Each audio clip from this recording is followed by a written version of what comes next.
Hello viewers, welcome to our AN education unit. आज हम 2026 का ऑस्टेट क्वेश्चंस को डिस्कस करेंगे।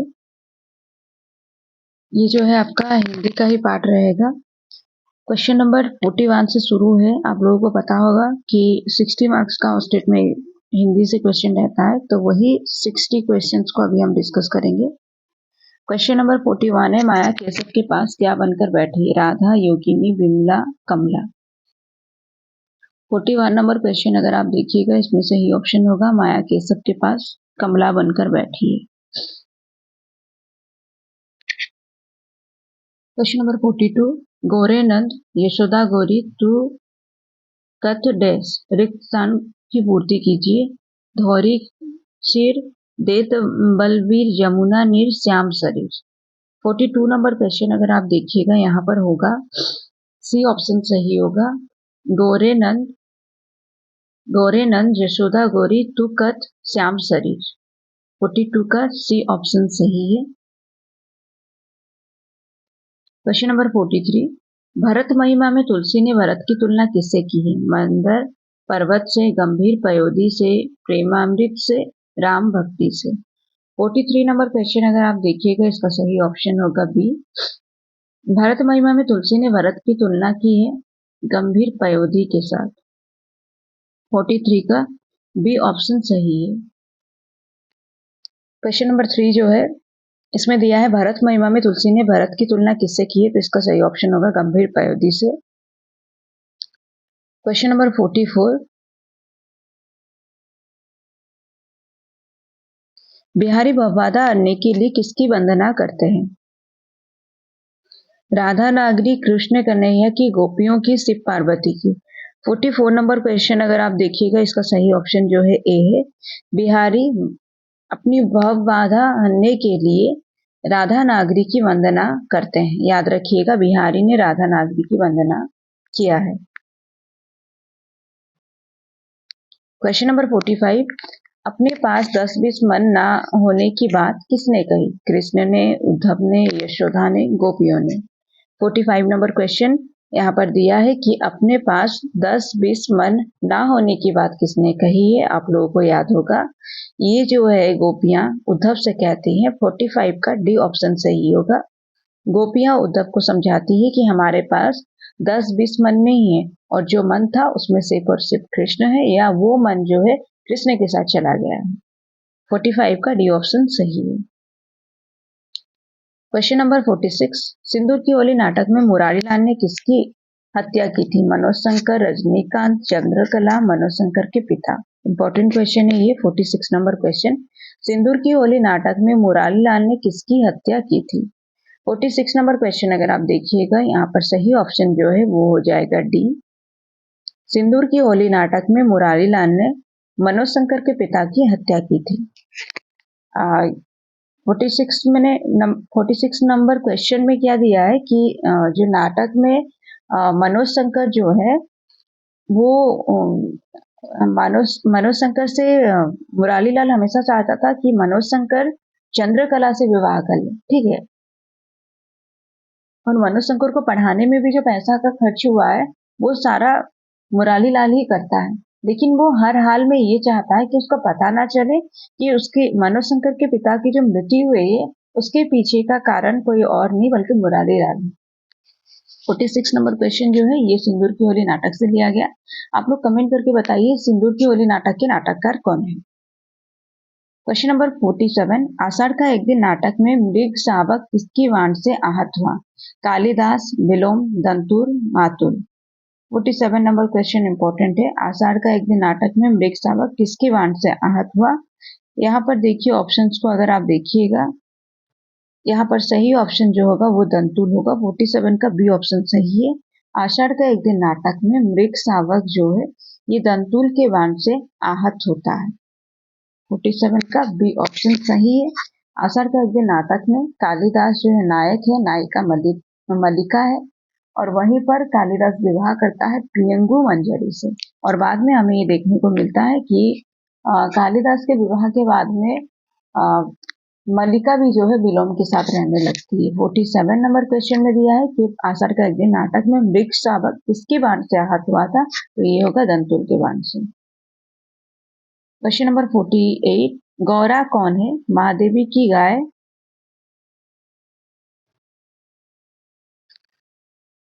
महादेवी की बकरी, महादेवी का नौकर, महादेवी की सहेली। 48 नंबर क्वेश्चन अगर आप देखिएगा यहाँ पर सही ऑप्शन होगा ए ऑप्शन सही होगा, महादेवी की गाय है गौरा। क्वेश्चन नंबर 49, रजिया का पेशा क्या था? पनिहारिन, मजदूरी करने का, खेती करने का, चूड़ीहारिन। 49 नंबर क्वेश्चन इंपॉर्टेंट क्वेश्चन है और इजी क्वेश्चन है। रजिया का पैसा क्या था? रजिया का पैसा था चूड़ीहारिन थी रजिया, चूड़ी बेचने का काम करती थी। आप लोग कमेंट करके बताइए रजिया के लेखक कौन है। क्वेश्चन नंबर 50, अष्टावक्र का पालन अष्टावक्र का लालन पालन कौन करता है? उसकी माँ, उसकी बुआ, उसकी मौसी, उसके पिता। आपको पता होगा दुनिया में अष्टावक्र के लिए सिर्फ एक ही थी, उसकी माँ। कुरुक्षेत्र काव्य से ये क्वेश्चन है कि महाभारत युद्ध की भयानकता से व्यथित होकर युधिष्ठिर किनके पास गए? भीष्म पितामह के पास गए। आप लोग कमेंट करके बताइए कि कुरुक्षेत्र के कवि कौन है।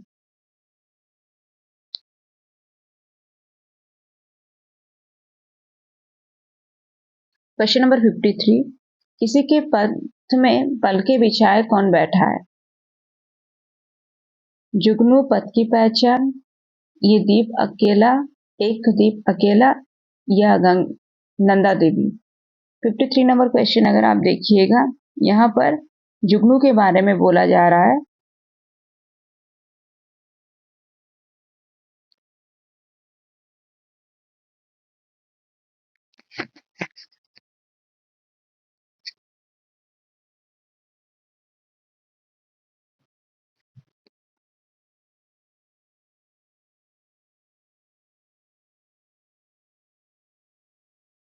ये जुगनू के बारे में बोला गया है कि किसी के पंथ में पल के बिछाए कौन बैठा है ना, जुगनू बैठा है।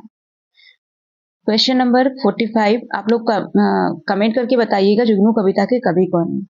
क्वेश्चन नंबर 54, झांसी की रानी किसकी मुंहबोली बहन थी? कानपुर के नाना की, शिवाजी की, वीर सावरकर की, तांटिया टोपे की। आप लोगों को याद होगा झांसी की रानी कानपुर के नाना की मुंह बोली बहन छबेली थी। ठीक है, झांसी की रानी जो है यानी कि लक्ष्मीबाई कानपुर के नाना की मुंह बोली बहन छबीली थी। कमेंट करके झांसी की रानी कविता के कवि कौन है जरूर बताइए, या कवयित्री कौन है जरूर बताइए। प्रथम रश्मि कविता में किसे नवजीवन और नव चेतना का प्रतीक माना गया है? स्वप्न नीड को, कमल क्रोध को, बाल विहंगिनी को, ज्योति पुंज को। 55 नंबर क्वेश्चन अगर आप देखेंगे यहाँ पर सही ऑप्शन हो जाएगा और लिया गया है किससे? ये प्रथम रश्मि कविता से लिया गया है। यहाँ पर क्या बोला गया है कि किसे नवजीवन और नव चेतना का प्रतीक माना गया है, तो यहाँ पर 55 नंबर क्वेश्चन अगर आप देखेंगे इसमें सही ऑप्शन होगा सी, बाल विहंगिनी को। बाल विहंगिनी को नवजीवन और नव चेतना का प्रतीक माना गया है किसमें? प्रथम रश्मि कविता में। कमेंट करके जरूर बताएं प्रथम रश्मि कविता के कवि कौन है। अगर आप लोग सिर्फ सिलेबस लेकर बैठते हैं, आपको अगर अच्छे से याद नहीं है सारा चैप्टर का मतलब कौन क्या लिखे हैं, सिर्फ सिलेबस भी लेकर बैठेंगे तो जितना डिस्कशन यहाँ हो रहा है और जैसे मैं आप लोग को टास्क दे रही हूँ आप लोग अगर आंसर करते हैं ये एकदम याद रहेगा। एटलीस्ट आपका क्वेश्चन इस जगह पर गलत नहीं होगा कि इसके कवि कौन है, लेखक कौन है।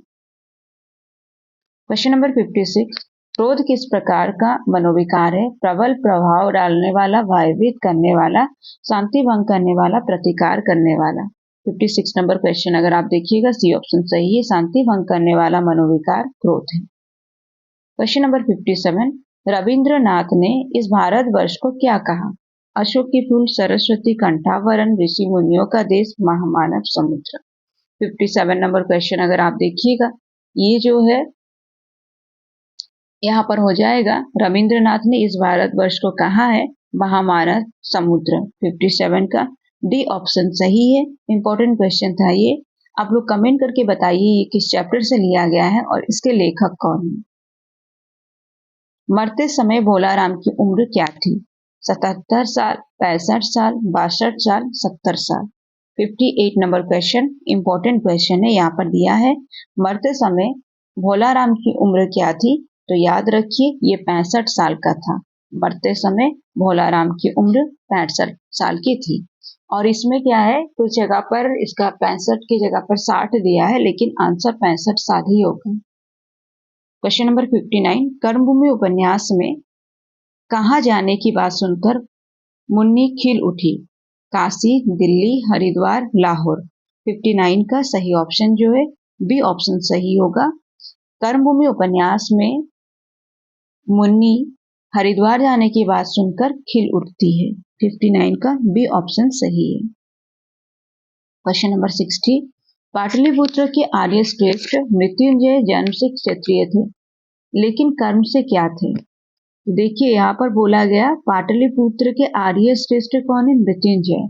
ये जन्म से क्षत्रिय थे, लेकिन कर्म से क्या थे? वैश्य, शूद्र, ब्राह्मण, सन्यासी। 60 का बी ऑप्शन सही होगा। ये मृत्युंजय के बारे में ही बोला गया है चित्रलेखा उपन्यास में। ये जन्म से जो है क्षत्रिय थे, लेकिन कर्म से ये थे ब्राह्मण। याद रखिएगा।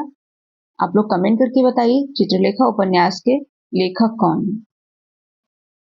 क्वेश्चन नंबर 60 भारतीयों ने यवन को किस चीज का दान दिया? शांति, दया, मोह, स्वाभिमान। 61 नंबर क्वेश्चन अगर आप देखिएगा, भारतीयों ने यवन को दया का दान दिया। 61 का बी ऑप्शन सही है। भारतीयों ने यवन को दया का दान दिया। क्वेश्चन नंबर 62 किसके कंधे पर बाहर डाले संध्या सुंदरी उतर रही थी? संध्या सुंदरी अपने सखी के कंधे पर बाहर डाले उतर रही थी। ऑप्शन है यहाँ पर नीरवता, रात के, चांद के, आसमान के। तो देखिए संध्या सुंदरी की सखी कौन है? सखी नीरवता है। 62 नंबर क्वेश्चन का ए ऑप्शन सही होगा। संध्या सुंदरी अपनी सखी नीरवता के कंधे पर बाहर डाले उतर रही थी। क्वेश्चन नंबर 63 पत्थर तोड़ने वाली का मन कहाँ रत था? अपने प्रियतम में, दोपहर की धूप में, प्रिय कर्म में, पास के भवन में। 63 का सही ऑप्शन अगर आप देखिएगा सी ऑप्शन सही होगा। पत्थर तोड़ने वाली स्त्री का मन जो है प्रिय कर्म में रत था। सही ऑप्शन जो है सी है। ये तोड़ती पत्थर कविता से लिया गया है। आप लोग कमेंट करके जरूर बताइए तोड़ती पत्थर कविता के कवि कौन है। इंपॉर्टेंट चैप्टर है ये, इससे एक भी क्वेश्चन आप लोगों का गलत नहीं होगा। बहुत इजी चैप्टर है। क्वेश्चन नंबर 64 कवि को अकाल में दुख कहाँ दिखाई पड़ी? कुएं में, गली में, चौराहे पर, सूखी नाली में। 64 नंबर क्वेश्चन अगर आप देखिएगा, यहाँ पर सही ऑप्शन होगा सूखी नाली में। ये असल में होना तो चाहिए था कि शीशे के बिखरे हुए टुकड़ों के बीच एक हरी पत्ती जो है कवि को दिखता है, लेकिन यहाँ पर ना एक भी ऑप्शन नहीं है आंसर वाला। इसलिए यहाँ पर सूखी नाली को डी माना गया है, और उसी के अकॉर्डिंग प्रीवियस ईयर का जो आंसर की जो था 2016 का, उसी के अकॉर्डिंग मैं सूखी नाली कह रही हूँ। नहीं तो यहाँ पर एक भी ऑप्शन जो है सही ऑप्शन नहीं है। यहाँ दिया है अकाल में दुख कहाँ दिखाई पड़ी, तो आपका आंसर होना चाहिए था कि शीशे के बिखरे हुए टुकड़ों के बीच में एक हरी पत्ती दिखाई देती है, और वही जो है अकाल में दुख है, लेकिन यहाँ पर ऑप्शन नहीं है।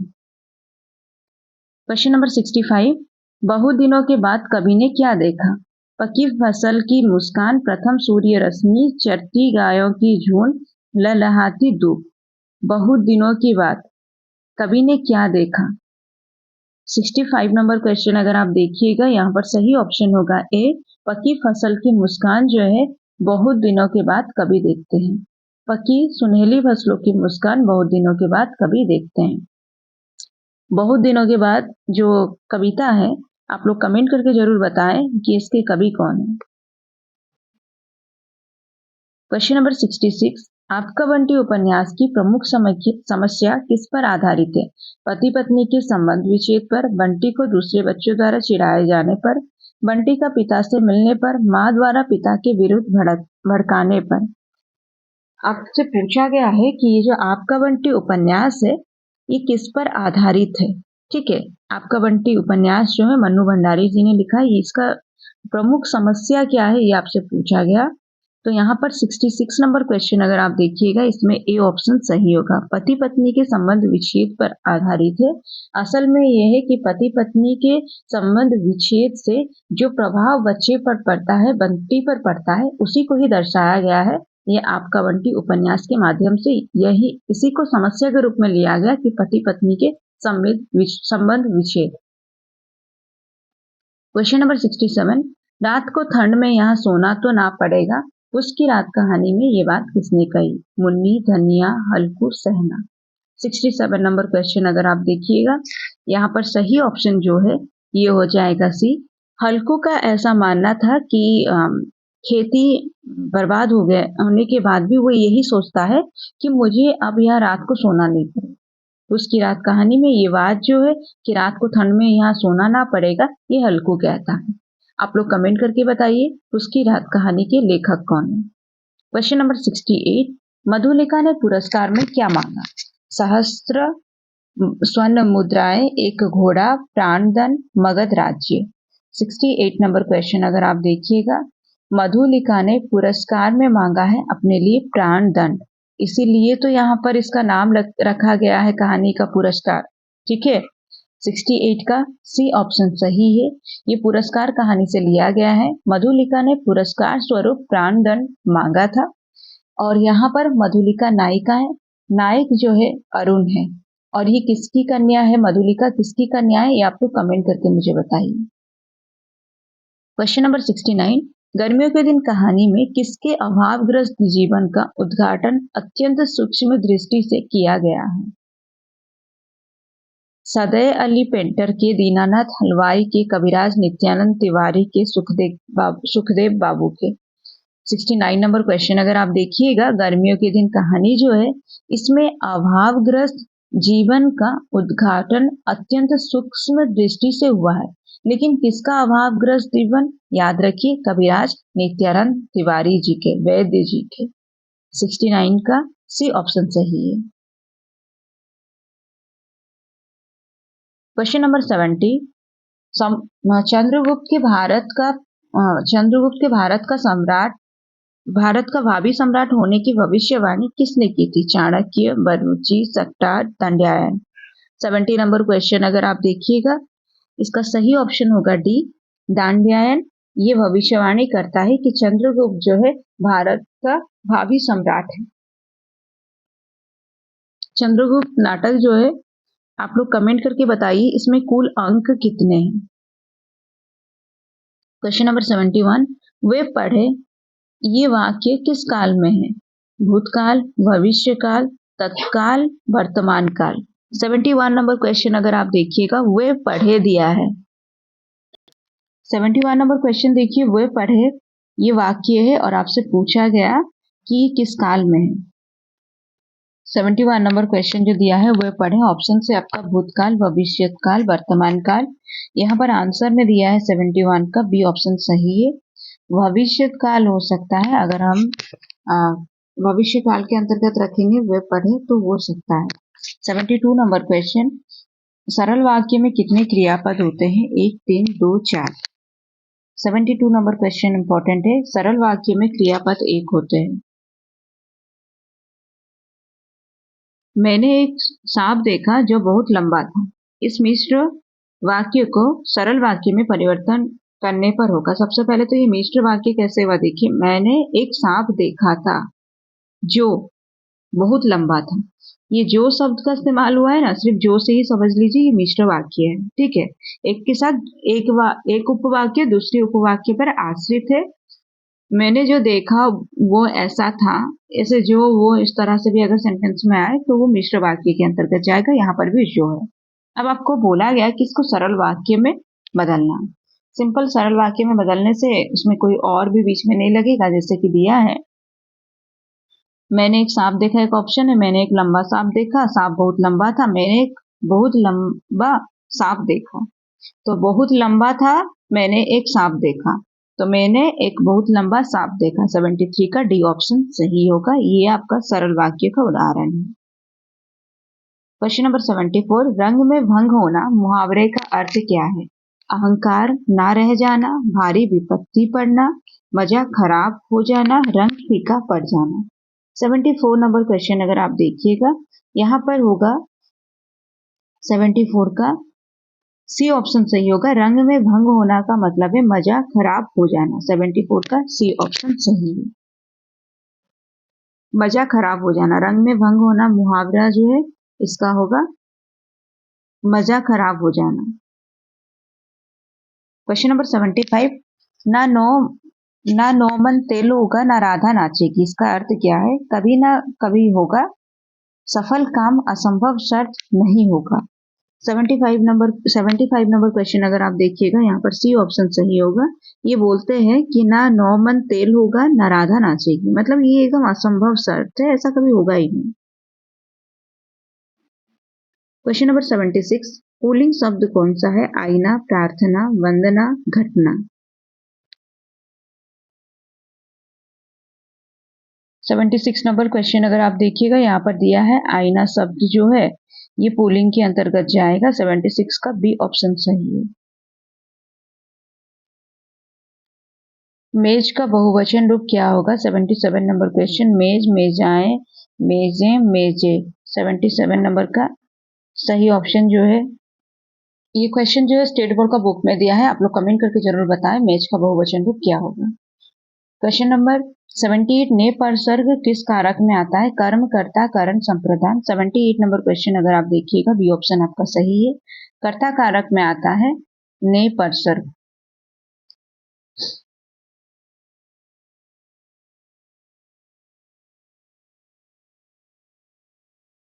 क्वेश्चन नंबर 79, काफी किस प्रकार का विशेषण है? गुणवाचक, भाववाचक, संख्यावाचक, सार्वनामिक। काफी किस प्रकार का विशेषण है? 79 नंबर क्वेश्चन अगर आप देखिएगा यहाँ पर जो है संख्यावाचक ही सिर्फ ऑप्शन में है, तो ये संख्यावाचक के अंतर्गत रखा गया है इसको। 79 का सी ऑप्शन सही है, काफी जो है संख्यावाचक है। सकर्मक क्रिया कौन सा है? रोना, सोना, उठना, खेलना। 80 नंबर क्वेश्चन जो है इसका डी ऑप्शन सही होगा। देखिए रोना क्या रोना आंसर नहीं मिलेगा, उठना क्या उठना आंसर नहीं मिलेगा, सोना क्या सोना आंसर नहीं मिलेगा, लेकिन खेलना क्या खेलना आंसर मिल सकता है। खेलना जो है सकर्मक क्रिया है। क्वेश्चन नंबर 81, गद्य पाठ योजना का अंतिम सोपान क्या है? पुनरावृत्ति, प्रयोग, परीक्षण, प्रस्तुतिकरण। 81 नंबर क्वेश्चन जो है इसका सही ऑप्शन होगा प्रयोग। गद्य पाठ योजना का अंतिम सोपान जो है प्रयोग है। क्वेश्चन नंबर 82, पद्य पाठ में सस्वर अनुकरण वाचन के बाद कौन सा सोपान आता है? अनुकरण वाचन के बाद प्रस्तुतिकरण, शब्दार्थीकरण, भाव विश्लेषण, भावबोध, प्रश्न। 82 नंबर क्वेश्चन अगर आप देखिएगा यहाँ पर दिया है कि पद्य पाठ में सस्वर अनुकरण वाचन के बाद कौन सा सोपान आता है?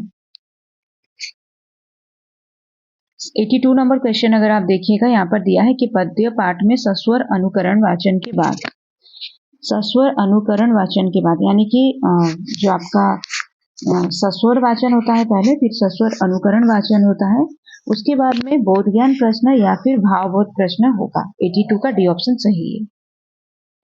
क्वेश्चन नंबर 83, व्याकरण को बोधगम्य बनाने के लिए क्या करना अधिक उचित है? उदाहरण द्वारा नियम पढ़ाना, नियम बताकर उदाहरण देना, पाठ पढ़ाते समय व्याकरण की चर्चा करना, नियमों को रटकर याद करना।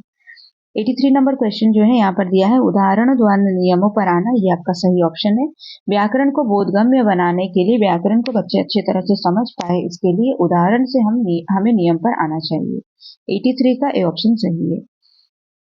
क्वेश्चन नंबर 84, से दुईटी कोंबड़ा खाइला, इसका हिंदी में अनुवाद क्या होगा? वो दो संतरे खाए, उसने दो संतरे खाए, उन्होंने दो संतरा खाए, उसने दो संतरा खाए।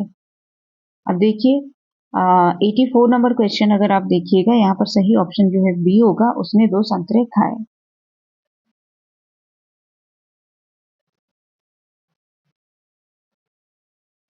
यहाँ पर से दिया है इसलिए उसने लगा है, क्योंकि संतरा जो है दुईटी कोंबड़ा दिया है तो ये बहुवचन रूप है, उस हिसाब से उसने दो संतरे खाए बिल्कुल सही है।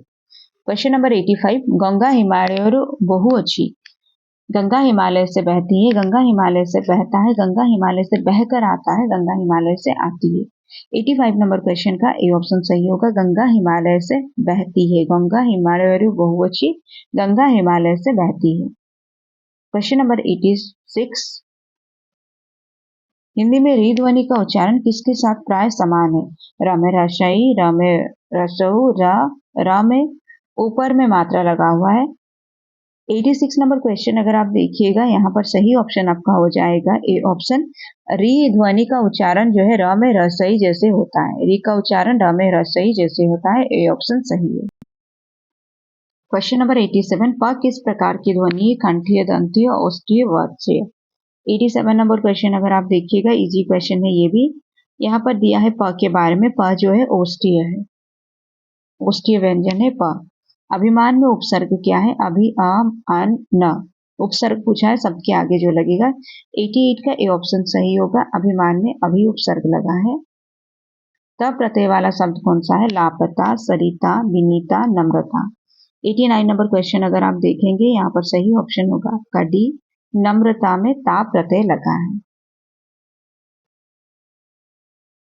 क्वेश्चन नंबर 90, पद्मालया शब्द में कौन सी संधि है? विसर्ग, स्वर, व्यंजन, लोप संधि। लोप संधि कुछ भी नहीं है, तो स्वर, व्यंजन, विसर्ग में आपको बताना है। 90 नंबर क्वेश्चन का बी ऑप्शन सही होगा। पद्मालया जो है स्वर संधि है, ये दीर्घ स्वर संधि है। पद्म जो आलया होता है, पद्मालया। ମୋ ବାପା ପ୍ରାଥମିକ ବିଦ୍ୟାଳୟରେ ପଢାଉଥିଲେ। मेरा देखिए ऐसा तो नहीं होगा कि हम यहाँ पर ऐसे लिख देंगे कि बाप, ये तो बिल्कुल शुरू से ही गलत है। मेरे पिताजी प्राथमिक विद्यालय में पढ़ाते थे। मेरे पिताजी प्राथमिक विद्यालय में शिक्षक थे। मेरे पिताजी प्राथमिक विद्यालय में शिक्षा देते थे। तो पढ़ाउथिले का होगा पढ़ाते थे। 91 नंबर क्वेश्चन जो है, यहाँ पर सही ऑप्शन जो है बी ऑप्शन सही होगा। कितना इजी था। इस तरह से अगर ट्रांसलेशन आएगा, आप लोगों को सारा ट्रांसलेशन सही होगा। सारा ऑप्शन में क्या कीजिएगा, पहले ढूंढिएगा कहाँ क्या गलती है। गलती को ढूंढने पर उसको अलग कर दीजिएगा, आपको आंसर मिलेगा। मेरे पिताजी प्राथमिक विद्यालय में पढ़ाते थे। क्वेश्चन नंबर 92, आमो गारे नदी नहीं, हमारे गांव में नदी नहीं थी। हमारे गांव में नदी नहीं होगी। हमारा गांव में नदी नहीं है। हमारे गांव में नदी नहीं है। 92 नंबर क्वेश्चन अगर आप देखिएगा, यहाँ पर जो सही ऑप्शन है डी है, हमारे गांव में नदी नहीं है। ठीक है, आमो गारे नदी नहीं, हमारे गांव में नदी नहीं है। क्वेश्चन नंबर 93, सेवाने कविता पढ़ंतु, उन्होंने कविता पढ़ी। पढ़ंतु बोला गया। वो कविता पढ़े, वे कविता पढ़ेंगे, वे कविता पढ़े। 93 नंबर क्वेश्चन अगर आप देखिएगा, यहाँ पर सही ऑप्शन जो है बी होगा। उन्होंने कविता पढ़ी, ये नहीं होगा। वे कविता पढ़ेंगे, पढ़ी बे तो नहीं दिया है, तो ये कैसे हो सकता है? पढ़ुन तू दिया है, ठीक है, पढ़े होगा, लेकिन यहाँ पर एक ऑप्शन में देखिए पढ़े दिया, दूसरा में पढ़े दिया है, तो पढ़े नहीं होगा बल्कि पढ़े होगा। सेमाने कविता पढ़ूं तो बहुवचन में है, उसी हिसाब से वे कविता पढ़े, बिल्कुल सही आपका आंसर है। क्वेश्चन नंबर 94, आपने अपने सुख के लिए काम करना पाप है, संसार के मंगल के लिए काम करना पुण्य है। लोग सर्वदा पाप करते रहते हैं। उपयुक्त पंक्तियों के आधार पर बताइए कि पाप क्या है। अच्छा, ये तो आपका पैसेज से लिया गया है, ये पैसेज से लिया गया है। क्वेश्चन नंबर 95 भी पैसेज से ही है। 96, पितवा शब्द किस समास द्वारा निष्पन्न हुआ है? अव्ययी भाव, द्विगु, बहुव्रीहि, तत्पुरुष। 96 नंबर क्वेश्चन जो है यहाँ पर दिया है, पितवा शब्द जो है किस समास द्वारा निष्पन्न हुआ है? 96 का सही ऑप्शन जो होगा, 96 में दिया है पितवा शब्द, इसका आंसर में दिया है सी ऑप्शन। ये बहुव्रीहि के अंतर्गत इसको रखा गया है। 96 का सी ऑप्शन सही है। क्वेश्चन नंबर 97, जय का विलोम शब्द क्या होगा? विजय, अजय, जया, जय, पराजय। 97 का डी ऑप्शन सही होगा। यहाँ पर जय का होगा पराजय, जय शब्द का विलोम होगा पराजय। क्वेश्चन नंबर 98, हाथी का पर्यायवाची शब्द क्या है? हस्त, है, कमल, गज। 98 नंबर क्वेश्चन जो दिया है, हाथी का पर्यायवाची शब्द आपसे पूछा गया है, तो यहाँ पर गज जो है ये आपका आंसर होगा। गज जो है हाथी का पर्यायवाची शब्द है। क्वेश्चन नंबर 99, सही वर्तनी वाला शब्द कौन सा है? दूरावस्था का 4 रूप है, आपको बताना है कि इसमें सही वर्तनी कौन सा है। 99 नंबर क्वेश्चन अगर आप देखिएगा, इसका भी ऑप्शन सही है, दूरवस्था होता है। वर्तनी जो है यहाँ पर जो दिया गया है, इसका सही ऑप्शन यही है। क्वेश्चन नंबर 100, अशुद्ध वर्तनी वाला शब्द कौन सा है? पुरस्कार, भास्कर, अयस्कांत, परिष्कार। 100 नंबर क्वेश्चन जो है अशुद्ध वर्तनी आपसे पूछा गया था, सी ऑप्शन को आंसर माना गया है, सी ऑप्शन यहाँ पर आंसर दिया है, परिष्कार। ये जो है अशुद्ध शब्द है। उम्मीद है आप लोगों को समझ में आया होगा। किसी को कोई भी डाउट है कमेंट करके पूछिए। पीडीएफ के लिए व्हाट्सएप ग्रुप का लिंक दिया गया, आप वहाँ ज्वाइन हो जाइए। बैच से रिलेटेड कोई अगर आपको ज्वाइन करना है, कुछ भी इन्फॉर्मेशन चाहिए, वहाँ पर नंबर दिया गया, आप लोग कॉन्टैक्ट कर सकते हैं, व्हाट्सएप कर सकते हैं।